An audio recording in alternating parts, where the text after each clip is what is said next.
ቡናችን ተፈጥሯዊ ቃና በጣም ቆንጆ ነው። ዳጀቱ ላይ ሲመጣ ወይ የተለያዩ ችግሮችን ከምርቱ ጋር ከአያያዝ ጋር ከአነጋገሩ ጋር ተያይዞ ክፍተቶች አሉ። ክፍተቱ እንግዲህ ከእርሻው ጋር ብንጀምር የኢትዮጵያ ቡና ምንም እንኳን ጣዕሙ በጣም የተወደደና የተከበረ ቢሆን በዓለም ላይ ከምናመርተው ምርት ውስጥ ቢያንስ 40% ወደ ውጭ አይሄድም። ይሄ ሁሉ የሆነው በቅድመ ምርትና በድህረ ምርት በሚደረገው ጥንቃቄ ጉድለት ስለሆነ ይሄ መፈተሽ አለበት። አሁን 1.43 ዘንድሮ አገኘን ብለናል እና ምን ያህል ቡና ካመረትን ላይ ልካን ነው ብንል ከ300 ምናምን ሺህ አይበልጥም። ኢትዮጵያ ደግሞ ከዚህ በላይ አቅም ያላት ሀገር ናት እና ካመረትነውም ላይ ትንሽ ነው የምንልከው። ምርታችንም ትንሽ ነው። ኢትዮጵያ እንግዲህ ወደ 3 ሚሊዮን ሄክታር ላንድ አላት ተብሎ የሚታሰበው እና ከዚህ ላይ ገና እስከ 500 ቢበዛ እስከ 550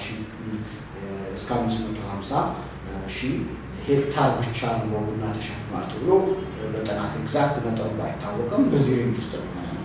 ግን ሀገሪቷ ትልቅ እምቅ ሀብት አላት ቡና ለማልማት። እንዳልኩ 1/6 አካባቢ ነው ገና ለምቶ ያለው ካለን አቅም። በዚህ በ1/6 አቅማችን በሩብ የኢትዮጵያ ሕዝብ ቡና ላይ ተቀጥሮ ነው ወይ 5 ሚሊዮን ሕዝብ ተብሎ የሚታመነው። እንደዚሁም ደግሞ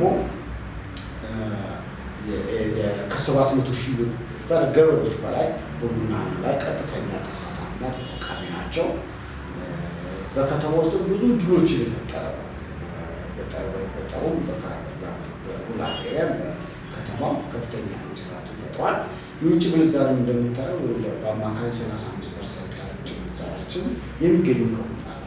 እንግዲህ ይቺ ከ500 እስከ 550 ሺህ ሄክታር ከተመረተች ላይ ነው። ይህንን ባለን ፖቴንሻል ብናበዛው እንግዲህ ከፍተኛ አሁን ከምናደርገው 6 እጥፍ የውጭ ምንዛሪ 6 እጥፍ የስራ እድል ኢትዮጵያ ታገኛለች ማለት እንግዲህ ትልቅ ታሪክ ነው እና ካለን አቅም አንድ ግን ተጠቃሚ ናት ኢትዮጵያ ተብሎ አይታሰብም። ይሄ ትልቁ ሊሰመርበት መንግስትም የሚመለከቱት ባለድርሻ አካላትን በቁጭት ልንሰራበት የሚገባው ነው ማለት ነው።